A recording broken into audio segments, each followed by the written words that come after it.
महाराष्ट्र राज्य परीक्षा परिषद पुणे यांच्यामार्फत घेतल्या जाणाऱ्या पूर्व उच्च प्राथमिक शिष्यवृत्ती परीक्षा करिता आपण गणित विषयातील 1 ते 100 या संख्यांवर आधारित महत्त्वाची माहिती मागील व्हिडिओमध्ये पाहिली होती। आजच्या व्हिडिओमध्ये आपण 1 ते 100 या संख्यावर आधारित शिष्यवृत्ती परीक्षेमध्ये कशा पद्धतीचे प्रश्न हे विचारले जाऊ शकतात या संदर्भात महत्त्वाचे प्रश्नोत्तरे आजच्या व्हिडिओमधून पाहणार आहोत। यासाठी व्हिडिओ हा कुठेही स्किप न करता पूर्ण पहा।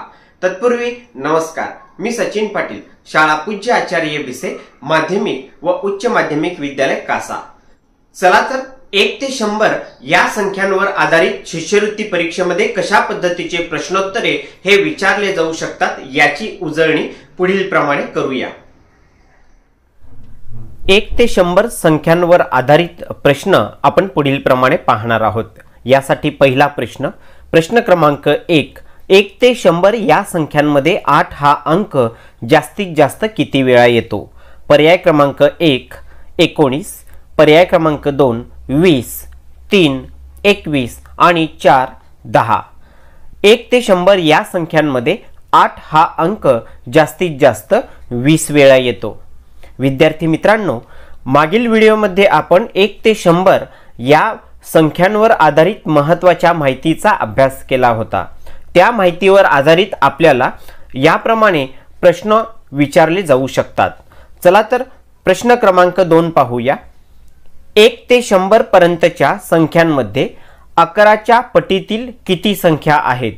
पर्याय क्रमांक 1 11, 2 5, 3 9, 4 10। तर विद्यार्थी मित्रांनो, 1 ते 100 पर्यंतच्या संख्यांमध्ये 11च्या पटीतील 9 संख्या आहेत, जसे की 11 9 99। याप्रमाणे 1 ते 100 पर्यंतच्या संख्यांमध्ये 11च्या पटीतील 9 संख्या आहेत। यानंतर प्रश्न क्रमांक 3 1 ते 100 या संख्यांमध्ये एकक स्थानी 0 असलेल्या एकूण किती संख्या आहेत? पर्याय क्रमांक 1 7, 2 8, 3 9, 4 10। तर विद्यार्थी मित्रांनो, 1 ते 100 या संख्यांमध्ये एकक स्थानी 0 असलेल्या एकूण 10 संख्या आहेत। यानंतर प्रश्न क्रमांक 4 11 ते 100 पर्यंतच्या किती संख्यांच्या दशक स्थानी 0 हा अंक असतो? या ठिकाणी दशक स्थानी 0 असलेला ती संख्या आपल्याला पाहायची आहे। यासाठी पर्याय क्रमांक 1 1, 2 15, 3 9 आणि 4 11। मग 11 ते 100 पर्यंतच्या या संख्यांमध्ये दशक स्थानी 0 हा अंक असणारा एकमेव एकच संख्या आहे, ती म्हणजे 100, आणि तीच संख्या असल्यामुळे या ठिकाणी उत्तर येते 1। यानंतर प्रश्न क्रमांक 5 1 ते 100 पर्यंतच्या संख्यांमध्ये एकूण किती समसंख्या आहेत? यासाठी पर्याय क्रमांक 1 45, पर्याय क्रमांक 2 50, 3 19 आणि 4 100। याबाबत देखील मागील व्हिडिओमध्ये आपण सविस्तर माहिती अभ्यासली होती। आणि विद्यार्थी मित्रांनो, 1 ते 100 पर्यंतच्या संख्यांमध्ये एकूण 50 समसंख्या आहेत, ही माहिती आपण पाहिली होती। यानंतर प्रश्न क्रमांक 6 1 ते 100 पर्यंतच्या संख्यांमध्ये एकूण किती विषम संख्या आहेत? पर्याय आहेत 1 50, 2 55, 3 70, 4 100। या ठिकाणी 1 ते 100 पर्यंतच्या संख्यांमध्ये एकूण 50 विषम संख्या आहेत। यावरून लक्षात येते की 1 ते 100 पर्यंतच्या संख्यांमध्ये 50 समसंख्या आहेत आणि 50 विषम संख्या आहेत।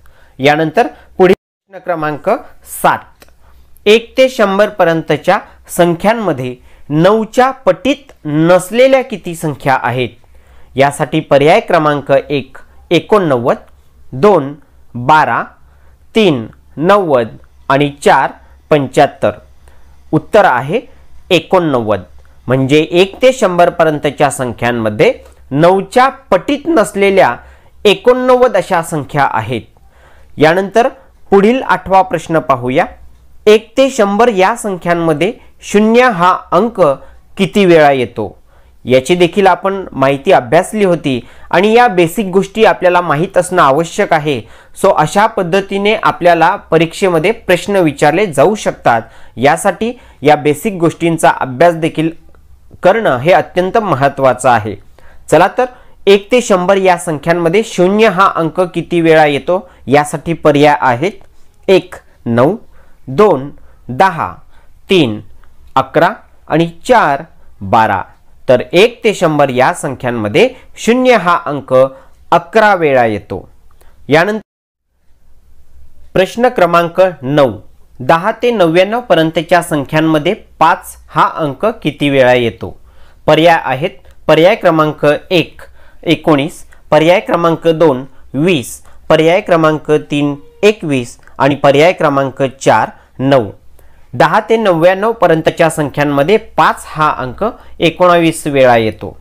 यानंतर प्रश्न क्रमांक 10 एकक व दशक स्थानचे अंक समान असलेल्या एकूण किती 2 अंकी संख्या आहेत. विद्यार्थी मित्रांनो, एकक आणि दशक स्थानच्या दोन्ही समान अंक असणाऱ्या जसे की 1 1 2 2 याप्रमाणे एकूण किती संख्या आहेत हे आपल्याला या ठिकाणी ओळखायचं आहे. या ठिकाणी पर्याय आहेत पर्याय क्रमांक 1 8 2 9 3 11 आणि 4 13. या ठिकाणी एकक व दशक स्थानचे अंक समान असलेल्या एकूण 9 संख्या आहेत जसे की 11 22 33 44 99 पर्यंतच्या अशा एकूण 9 संख्या आल्या. यानंतर प्रश्न क्रमांक 11 10 ते 99 पर्यंतच्या संख्यांमध्ये 1 हा अंक किती वेळा येतो. 10 ते 99 पर्यंतच्या संख्यांमध्ये 1 हा अंक किती वेळा येतो. पर्याय आहेत 9 20 21 आणि 19. आता 10 ते 99 पर्यंतच्या संख्यांमध्ये आपण 1 हा अंक जर पाहिला निरीक्षण केलं समजून घेतलं असेल तर या ठिकाणी आपल्याला लक्षात येईल की 1 हा अंक 9 वेळा येतो. बघा ह्या सगळ्या काही गोष्टी आपण या ठिकाणी पाहतोय या अगदी सोप्या आपल्याला जरी वाटत असल्या तरी सुद्धा या बेसिक प्रश्न आपल्याला या शिष्यवृत्तीच्या परीक्षेत विचारले जाऊ शकतात.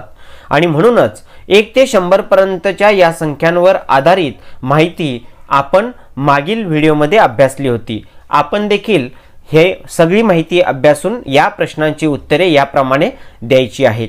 यानंतर प्रश्न क्रमांक 12 40 ते 92 पर्यंतच्या संख्या लिहिल्या असता त्यापैकी किती संख्यांच्या एकक स्थानी 1 हा अंक असेल.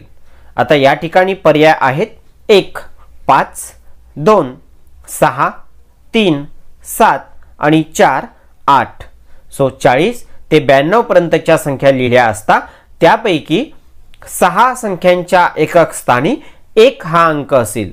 आता निश्चितच 1 ते 100 अंक लिहून आपण सविस्तर त्याची माहिती त्यावर निरीक्षण करून त्याचा अभ्यास केला पाहिजे.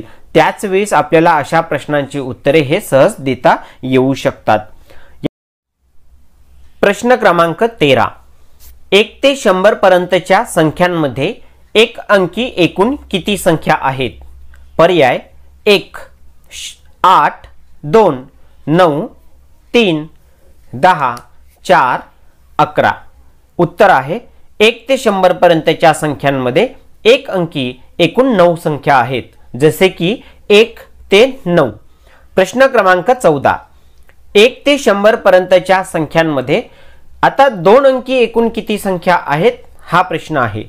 पर्याय आहेत 89 91 90 आणि 88. आता 1 ते 100 पर्यंतच्या संख्यांचा अभ्यास केला तर 2 अंकी एकूण आपल्याला 90 संख्या मिळतील. मग यासाठी 10 ते 99 ह्या सगळ्या संख्या आपण जर मोजल्या तर या एकूण 90 आहेत आणि म्हणून या प्रश्नाचं उत्तर 90 येईल. 100 हा येऊ शकत नाही कारण 3 अंकी झाली आणि 1 पासून 9 पर्यंत ही 1 अंकी झाली म्हणून 10 पासून 99 पर्यंतच्या संख्या या 90 असल्यामुळे 1 ते 100 पर्यंतच्या संख्यांमध्ये 2 अंकी एकूण 90 संख्या आहेत. प्रश्न क्रमांक 15 1 ते 100 पर्यंतच्या संख्यांमध्ये 12च्या पटीतील एकूण किती संख्या आहेत. पर्याय 1 8, 2, 9, 3, 10, 4, 11. उत्तर आहे 1 ते 100 पर्यंतच्या संख्यांमध्ये 12च्या पटीतील एकूण 8 संख्या आहेत. 12चा पाडा 8 पर्यंत म्हटलं तर 100च्या आत आपल्याला संख्या मिळतील आणि पुढचे जर 9व्या स्थानी आपण गेलो तर 100च्या पुढच्या संख्या आपल्याला मिळतात. म्हणूनच 1 ते 100 पर्यंतच्या संख्यांमध्ये 12च्या पटीतील एकूण 8 संख्या आहेत. प्रश्न क्रमांक 16.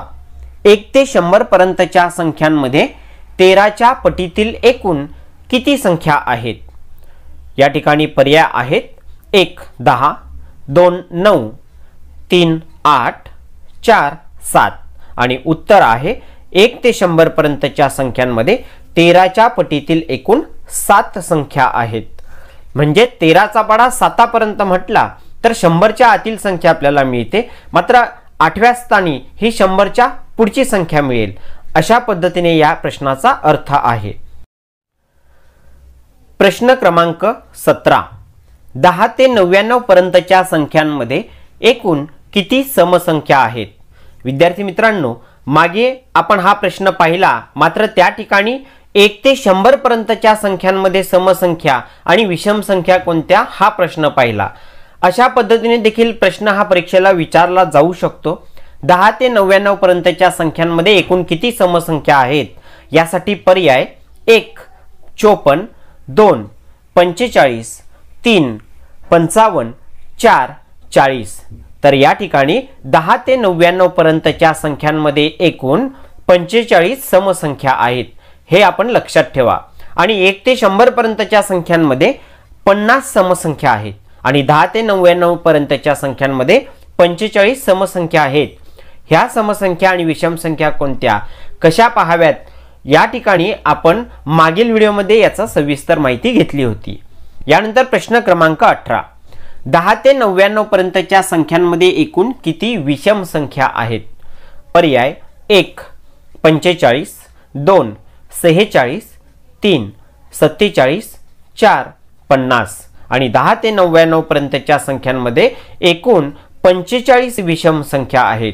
म्हणजे 10 ते 99 पर्यंतच्या संख्यांमध्ये 45 विषम आणि 45 समसंख्या असतात. ही गोष्ट आपल्याला या ठिकाणी निश्चित लक्षात आली असेल. प्रश्न क्रमांक 19. या ठिकाणी 31 ते 50 पर्यंतच्या किती संख्या या समसंख्या आहेत? आता यांच्या दरम्यान असणाऱ्या समसंख्या ओळखायच्या आहेत. पर्याय आहेत 1 11, 2 12, 3 13, 4 14. 31 ते 50 पर्यंतच्या एकूण 11 समसंख्या आहेत. या ठिकाणी 31 ते 50च्या दरम्यान 11 समसंख्या आहेत, हे आपण या ठिकाणी लक्षात घेतलं पाहिजे. प्रश्न क्रमांक 20. 1 ते 100 पर्यंतच्या संख्यांमध्ये 3 व 4 हे 2 अंक समाविष्ट असलेल्या किती संख्या आहेत? याचा अर्थ अशा कुठल्या संख्या आहेत का त्यामध्ये 3 व 4 हे 2 अंक समाविष्ट असलेले आहेत, समाविष्ट आहेत. पर्याय आहेत 1 45, 2 36, 3 38 आणि 4 50. तर 1 ते 100 पर्यंतच्या संख्यांमध्ये 3 व 4 हे 2 अंक समाविष्ट असलेल्या एकूण 36 संख्या आहेत.